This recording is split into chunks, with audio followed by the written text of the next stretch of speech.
இது பெரிய சினிமா கதை இல்ல. இது நம்ம பக்கத்து வீட்ல நடந்த மாதிரி இருக்கிற ரொம்ப சிம்பிளான ஒரு உண்மையான சம்பவம். பார்க்கலாமா?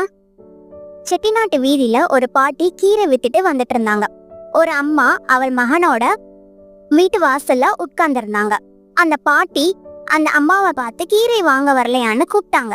அதை பார்த்துட்டு அந்த அம்மா ஒரு கட்டு கீரை எவ்வளோன்னு கேட்டாங்க. ஓரணான்னு சொன்னாங்க.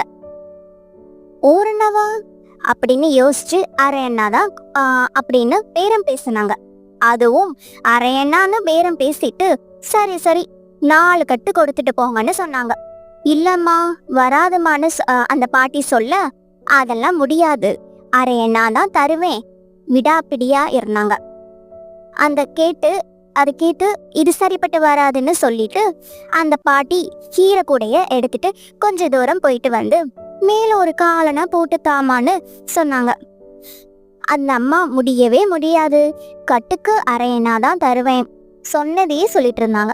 அந்த அம்மா கீரை விற்கிற பாட்டி கொஞ்ச நேரம் யோசிச்சுட்டு சரிம்மா ஓ விருப்பம்னு சொல்லிட்டு 4 கட்டு கீரையை கொடுத்துட்டு 2 அண்ணாக்கு காசு வாங்கிட்டு கூடைய தலையில வைக்க போகும்போது கொஞ்சம் மயக்கம் வந்து கீழே உட்காந்துட்டாங்க.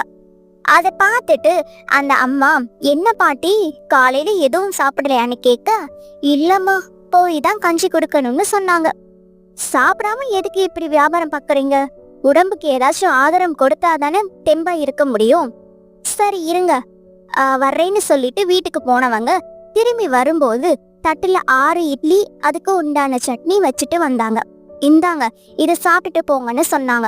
நடக்கிற எல்லாத்தையும் பார்த்த அந்த அம்மாவோட பையன், ஏமா அரையனாவுக்கு விடாப்பிடியா பேரம் பேசிட்டு இருந்தீங்க, ஒரு இட்லிக்கு அரையனாவை வச்சுக்கிட்டா கூட 6 இட்லிக்கு 2 அண்ணா வருதேமா அப்படின்னு சொன்னா அந்த பையன்.